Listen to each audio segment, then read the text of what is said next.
Allez, Tarek Oubrou nous a rejoint, c'est le grand imam de Bordeaux. Bonsoir Monsieur Oubrou. Bonsoir. Bonsoir à vous. Tiens, c'est la question que je posais à Céline Pina. Macron a parlé d'un moment historique hier. Et vous, je vous ai entendu aujourd'hui, vous avez beaucoup réagi. Vous dites que tout ça, finalement, s'est fait dans la précipitation. Pourquoi, Tarek Oubrou? Vous n'êtes pas optimiste pour la suite? En effet, déjà, le CFCM est une institution très, très fragile. On ne demande pas à une personne boiteuse de courir. Donc déjà, il a du mal à avoir l'adhésion des lieux de culte. Voilà que maintenant, on la charge de constituer un conseil des imams de France, lesquels imams n'ont pas été consultés, y compris moi-même. Donc la démarche est louable, l'intention est sincère et louable, mais la précipitation va conduire à une institution qui ne va pas durer dans le temps.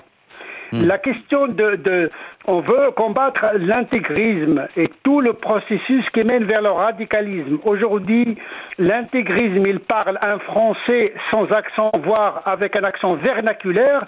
Le problème de l'islam de France, avant de penser l'institution représentative, il faut penser à un corpus doctrinal d'une théologie et d'un droit canon adapté aux valeurs de la République, aux droits positifs en vigueur. Ce travail intellectuel est encore en état embryonnaire et c'est un préalable pour l'institution représentative. Le conseil des imams doit être fait par des imams, des docteurs de la loi musulmane et des pasteurs qui ont une fonction liturgique et pas désignés par des fédérations, lesquelles fédérations, parfois, ils ont des allégeances un peu ambiguës avec l'étranger. Ouais. Philippe Bilger. Je sens dans votre réponse une critique d'ailleurs que je trouve très fine et très modérée, mais comment dire, quand j'ai l'impression que votre reproche fondamental tient dans l'absence de légitimité de ceux qui vont être amenés à mettre en œuvre non pas cette avancée historique, mais de mon point de vue, dans un monde imparfait, ce petit progrès. Au fond, qu'est-ce que vous verriez comme instance légitime pour répondre à cette interrogation qu'on formule souvent dans beaucoup de domaines? Qui gardera les gardiens?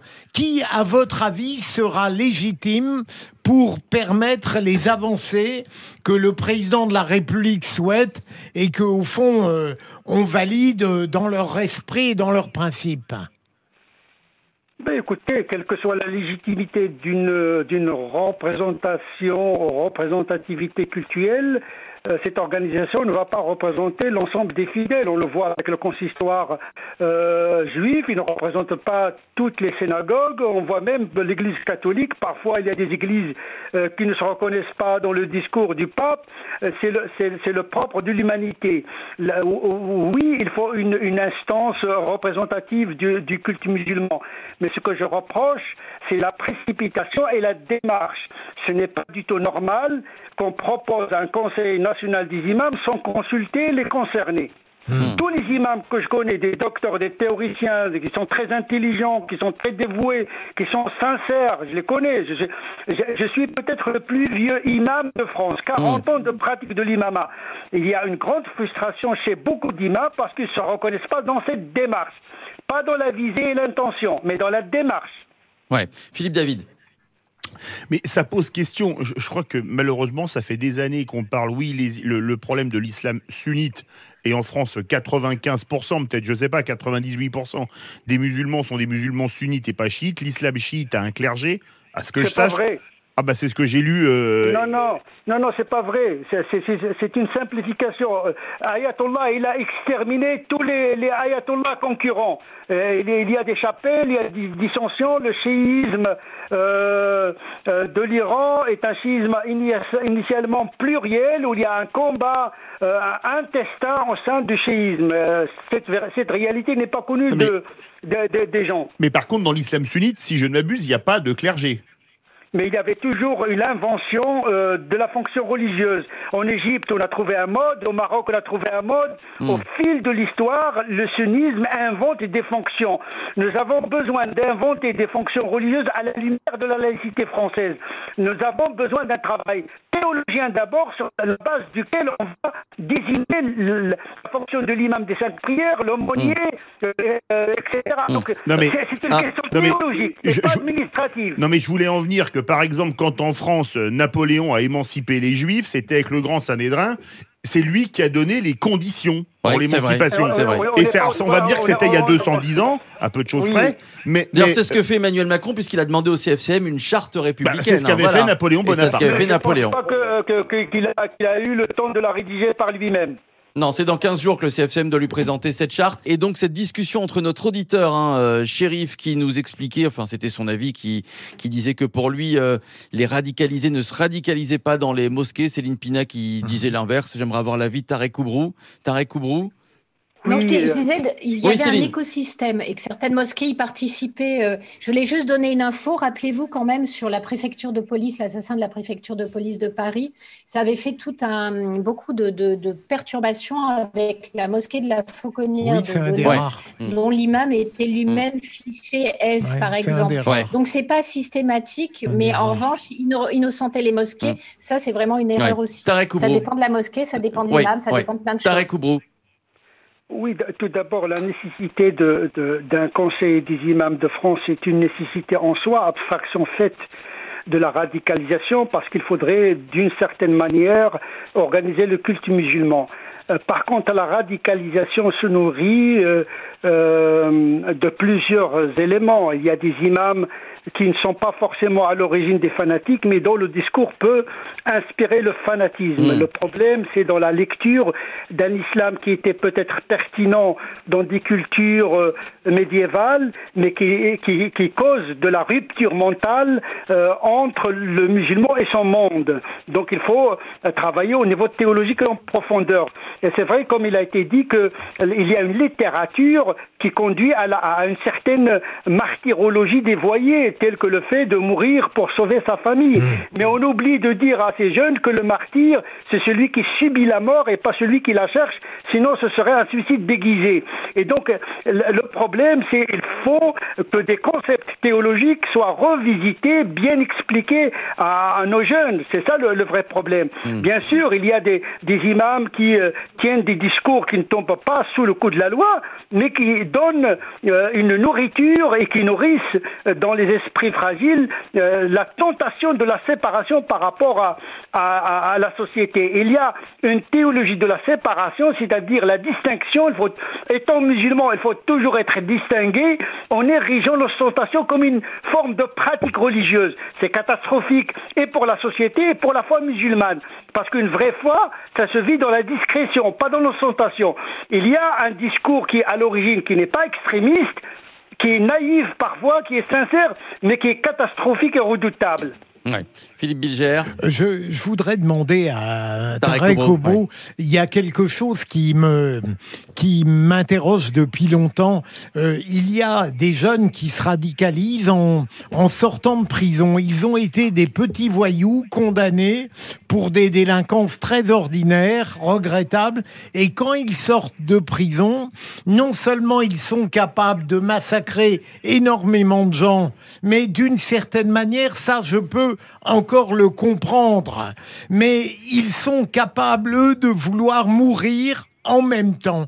Comment expliquer que des gens qui vivaient comme des voyous, tout à coup sont capables de cet héroïsme pervers qui consiste à tuer et à mourir délibérément après? Comment est-ce que vous avez une explication à me donner?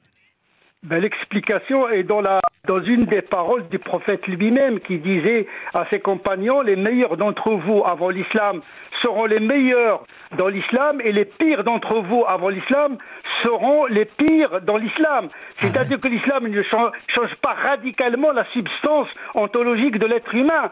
Il réduit les méfaits, il cultive les bienfaits, mais un délinquant laïque, il peut devenir un délinquant religieux. La substance est la même, il n'y a que le vernis qui change. Parfois, il y a des prisonniers dont la foi musulmane est sincère et qui a pu transformer positivement leur vie. Malheureusement, il y a des ratés, des délinquants qui n'ont pas trouvé de sens pour leur vie, ils cherchent un sens pour leur mort. Et ils trouvent dans la littérature, malheureusement, religieuse, la matière pour se faire. Ouais. Lionel Degrasse est avec nous au 0826 300 300 pour réagir et participer à notre débat. Lionel, salut Lionel, bonsoir. Ah, Lionel n'est pas là, on va le retrouver dans quelques instants. Tarek Oubrou, tiens, pour finir, est-ce que vous avez, depuis hier, depuis que le CFCM et les autres fédérations ont été reçus par Emmanuel Macron, est-ce que on vous a, entre guillemets, est-ce qu'on vous a demandé avant votre avis et aujourd'hui, est-ce qu'on vous a demandé une réaction? Est-ce qu'on... Non, bizarrement, je trouve ça surprenant. Vous n'avez eu aucun appel, rien? Surprenant quand même, c'est pas ma personne qui est importante, mais l'expérience que je porte... Et que parce que j'ai traversé beaucoup de mouvements, j'ai un an passé, j'ai une culture, j'ai une expérience. La moindre des choses, c'est que le conseil, le CFCM consulte des gens qui ont un peu d'expérience pour participer à ce projet sensible et important dans notre vie républicaine. Malheureusement, c'est pas le cas, et c'est le cas de beaucoup de théoriciens musulmans, de beaucoup de canonistes, de théologiens qui sont intelligents, sincères, dévoués et qui défendent les valeurs de la République et qui n'ont pas été associés à ce conseil des imams. Ouais. Un conseil des imams qui se fait en l'absence des imams. Je trouve ça très surprenant. Ouais. Philippe David. Oui, mais est-ce que c'est pas une bonne chose de labelliser les imams? Moi, j'ai vu des vidéos terrifiantes. On n'est pas un produit halal pour labelliser les imams. Enfin, c'est pas moi qui le dis, c'est le gouvernement. Parce que, excusez-moi, quand vous voyez l'imam de Villetaneuse ou l'imam de Brest qui raconte à des gamins pour l'imam de Brest qu'écouter de la musique, c'est shaitan. Il a évolué depuis. Oui, enfin, excusez-moi, les évolutions, je demande à voir, parce que quand on commence aussi bas... Mais écoutez, on n'a pas une ontologie fixe et essentialiste. Les gens évoluent. Mitterrand était d'extrême droite, il nous a gouverné. Jospin était trotskiste, était Premier ministre. Donnez de la chance à des gens qui évoluent sincèrement. Oui, enfin, c'est quand même choquant, parce que les gosses qui entendent ça, excusez-moi, ça pose un peu problème, non ? Non, puis c'est des gens qui ont fait des erreurs à 18 ans et qui ont très vite changé d'avis. C'est pas des gens qui ont passé 20 ans à professer des choses pas possibles et qui tout d'un coup disent le contraire. Donc, il faut un peu de cohérence quand même. Allez. Je pense que défendre l'imam de Brest... Je pense qu'on juge les gens à travers leurs faits, leurs paroles. Moi, je ne partage pas l'idée de cet imam. Je suis dans une théologie complètement différente au niveau intellectuellement parlant, mais je pense que s'il y a une évolution, il faut l'accompagner. Les gens peuvent changer. La réalité est plus forte parfois que la théologie, les convictions. Les gens peuvent changer pour une raison ou une autre. Il faut les accompagner.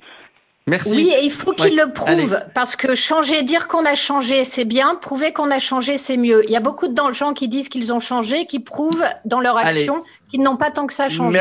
Merci à vous, Tarek Oubrou, grand imam de Bordeaux, d'avoir débattu avec nous depuis 18h30.